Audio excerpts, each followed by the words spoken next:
Disclaimer, I do not dislike CinemaSins, and that is not a lie. For my next Everything Wrong with CinemaSins video, I am going to be sending their video on Moana, and I would like to give a thanks and dedication to Taffy Talks for requesting this video. Enjoy the video, everybody. Disney logo alone now takes up 33 seconds of screen time, followed by a retro Disney logo that itself takes 16 seconds. What is it with all these logo sins? I personally don't care how long the logos of a movie are. In the beginning. Narration. Normally, I'd just say Jeremy Sin's narration cliche, but I'd like to ask this question. If there was no narration in this movie and we just saw this tarp, how would we know what was going on in the story? There was only ocean. Pretty sure at no time in Earth's history was it only ocean. Science is giving this movie the finger, and I'm right there with it. Even if the Earth wasn't in fact at one point actually covered in water, this is again not our reality. Voyaged across the vast ocean to take it. How was he able to find it? Was Maui just flying around until he happened upon it? And even if he did just happen upon it, did he assume, since this island vaguely looks like a woman on her side in the fetal position, that he was in the right place? And that assumption was correct? Firstly, Maui was specifically flying to Tahiti, and secondly, all stories have to start somewhere. Not only does Maui have shape-shifting abilities, he has the ability to transport whatever object he's holding to the appropriate appendage of whatever animal he shifts to. If he didn't have this power, he would have to store the heart between his toes before transitioning to a hawk, so it would be in his hawk talents. Even though birds do stand on their talons, they still do hold objects with them, which is the same as humans using their hands to hold objects. As long as we stay on our very safe island, we'll be fine. Moana recycles the overprotective dad character arc from Finding Nemo and thinks I won't notice. I mean, there are other animated movies that have an overprotective dad like the ones that I'm showing here. If I were making this movie, this is where a dickhead barracuda would show up and eat that f***ing idiot turtle baby who couldn't even reach the sea without help from a human toddler. Thankfully for the turtle, I did not rate this movie. And as you just said, you were not a writer for this movie, so this sin isn't on the movie, it's on you. As the ocean gives her a new hairstyle, I'm left to wonder how wrong everything I'm seeing would be if it were another human doing it instead of the ocean. But it is the ocean that gives Moana a new hairstyle, so how is this a sin? Oh, there you are, Moana. What are you doing? You scared me. She scared you? You're the one who let her wander out into the ocean and stay there long enough to drown, you big asshole. Tui didn't let Moana wander off. He was distracted by the other kids and didn't notice that she left. Don't walk away. Man, Disney sure does love to age up characters through song, don't they? I mean, that is something they've done before, but why is that a sin? You are the future of our people, Moana. As much convention as this movie bucks, it's still another Disney movie about a princess who doesn't want what her destiny holds. Yeah, so how is that something wrong with this movie? Baby the Rock Chippendale dancer kid here is super inappropriate and suggests this island's males begin thinking about sex and procreation at age 8. There's not going to be anything sexual here since this is a Disney movie. I mean, look at this comment from the Birdman's Nightmare Before Christmas video as a response to the sin about how Jack and Sally would have sex. Have you ever tried to crack a coconut? I don't care how rotten those things are. They are hard as shit.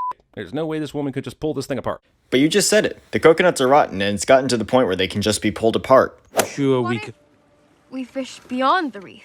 No one goes beyond the reef. Despite all signs that this land is dying, Moana's father continues to refuse the ocean as an option. Probably because of that whoever that died that one time during that flashback we've yet to see. But still, it's stupid. Well, Tui doesn't want what happened to his friend to happen to anyone else, so it's not stupid. He took a canoe, Moana. Ah yes, here's the flashback I was talking about, wherein someone close to the chief died, and he got deathly afraid of ever losing anyone again. Remind me again how this is different from Finding Nemo? Well, let's see, shall we? Moana and Finding Nemo are made by different studios, their settings are different, the main characters are different species, they were released in different years, and Moana is not a parent. When I die, I'm going to come back as one of these. Literally. She actually comes back as a spiritual version of a manta, thus making it not literally. Bang the drum. Grandma did say bang the drum, but despite the two sticks on top, this looks nothing like a drum. Grandma should have been more specific and said bang the upside-down, all-wood, horsey saddle-looking thing. Actually, it is a drum. It's a slit drum found in the Pacific Islands. You really need to do your research. Also, at the risk of sounding cynical and anti-ghost music, how the f*** does playing these old-ass moisture-logged drums wake up the fire ghosts and give her literal visions of her ancestors? Doesn't matter. The story has to be told somehow. We know the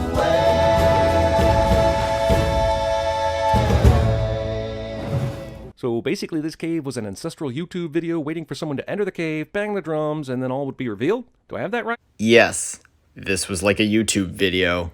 There is nowhere you could go that I won't be with you.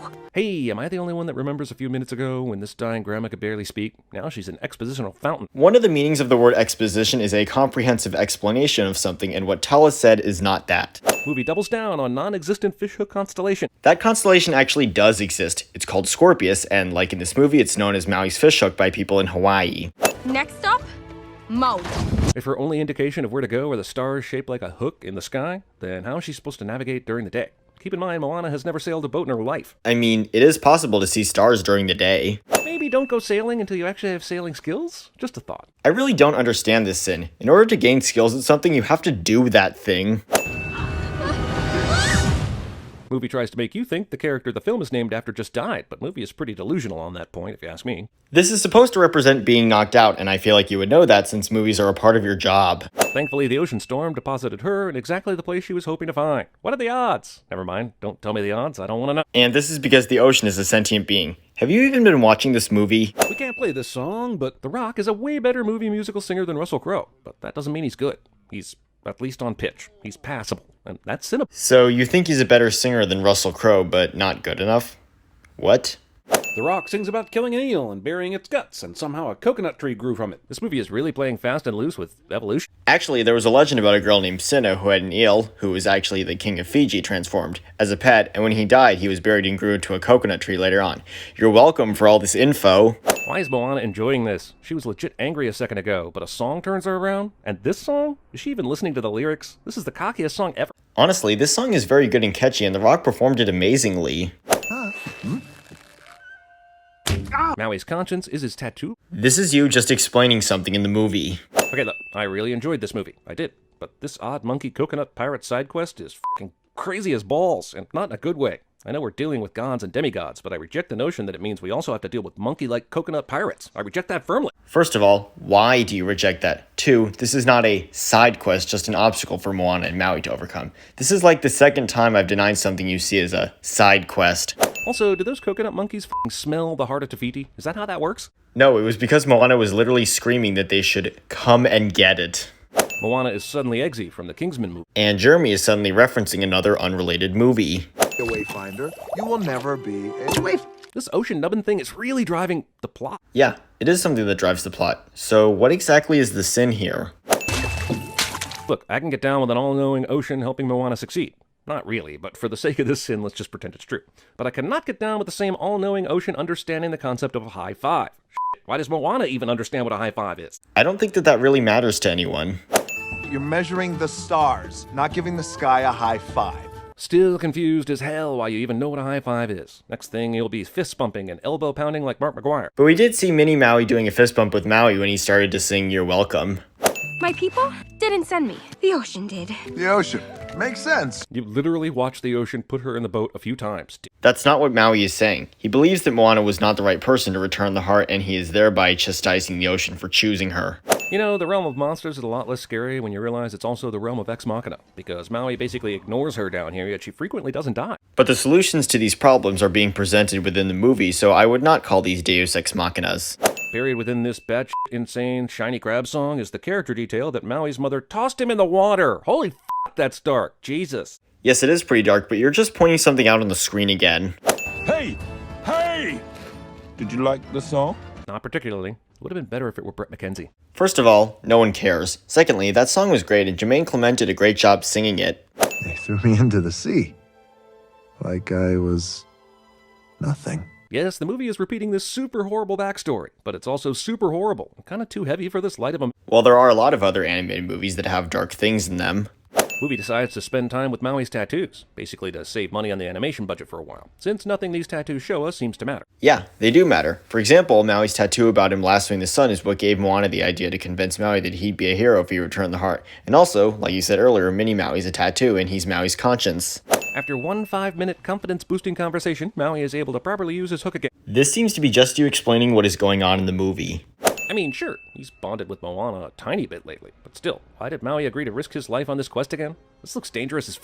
Because Moana's speech made him feel encouraged to continue helping her on her journey. Too many minutes of the movie acting like Moana is actually gonna quit. First of all, what you showed here was only 1 minute of the movie. And secondly, Moana does feel like giving up, so the movie is not acting like she's going to give up.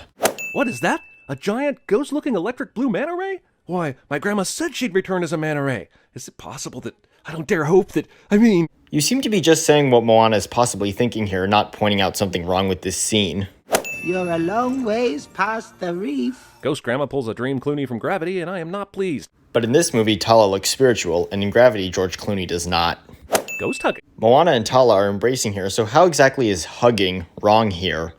She stands apart from the crowd. Ghost singing. Pointing things out on the screen. Again.